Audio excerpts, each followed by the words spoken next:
થોડા સમય પહેલા આપણી આ શાળાના એક શિક્ષકગણ ગંભીર સર રાઠોડ આપણી આ શાળા છોડીને પોતાની માતૃશાળામાં ગયા છે.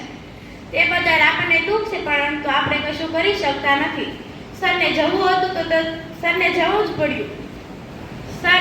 સરને શિસ્તને ખૂબ મહત્વ આપતા હતા. તે માનતા હતા કે બાળકોમાં જો શિસ્ત જળવાઈ રહેશે તો બાળકોનું ભવિષ્ય ઉજ્જવળ બનશે.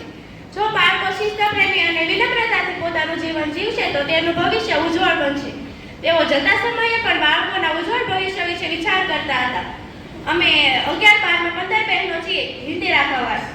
11-12માં આપણી શાળામાં હિન્દી વિષય હોતો નથી, પરંતુ અમે 11 બહેનોએ સરને નક્કી થઈ ગયું કે જો ગંભીર સર ચાલ્યા જશે તો અમે અમારી જાતે હિન્દી તૈયાર કરી લઈશું. સરે જતા સમયે પણ અમને કહ્યું કે જો કોઈ પ્રોબ્લેમ હોય તો મને ફોન કરીને કહેજો, હું આવીશ.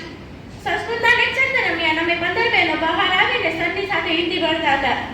ગુજરાતી અને પ્રાકૃતિક સૌંદર્યની સાથે બહાર ગાર્ડનમાં બેસીને અમે હિન્દી ભણતા હતા. જ્યારે હિન્દી ભણવાનું મન ન હોય અને લેક્ચરથી કંટાળી ગયા હોય ત્યારે સરને કહેતા કે સર અમારી આજે હિન્દી નથી ભણવું, તો સર અમને કહેતા કે ચાલો આપણે શાળાનું પર્યટન કરીએ. ત્યારે સર અમે શાળાનો જ્યારે પરિચય કરાવતા ત્યારે અમે નાઇટ વેની કેન્ટીને પહોંચ્યા અને કહેતા અમારે ચોકલેટ ખાવી છે.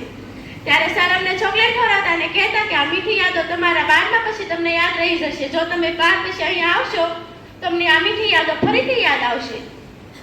હવે તો અમારો વિદાયનો સમય પણ આવ્યો છે. આ યાદો અમને ફરીથી યાદ આવે છે. સરના શબ્દો અમારા કાનમાં ગુંજે છે. એટલા માટે તો હું સરની માટે કહેવા માંગુ છું, इसलिए ही मैं सर के लिए कहना चाहती हूँ, जैसे पत्तों के बिना पेड़ अधूरा है, जैसे पत्तों के बिना पेड़ अधूरा है, वैसे ही एक आदर्श शिक्षक के बिना हमारी यह पाठशाला अधूरी है. वैसे ही एक आदर्श शिक्षक के बिना हमारी यह पाठशाला अधूरी है. सर सालिया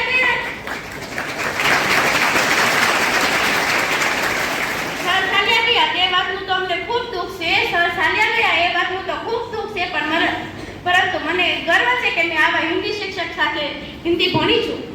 આપણે બધા તો વ્યક્તિઓ ટીવી સિરિયલો મૂવીઓ બધામાં જોઈને હિન્દી બોલતા શીખતા હોય છે, પરંતુ આ સરે તો અમને હિન્દી તેમના લેક્ચરમાં જ બોલતા શીખવી દીધું છે.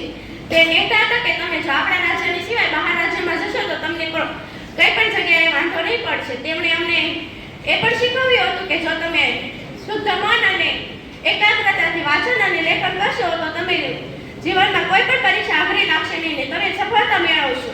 એ વાત અમને સરને ખૂબ ગમી હતી. તેઓ અમને સારા ગુણો આપ્યા હતા.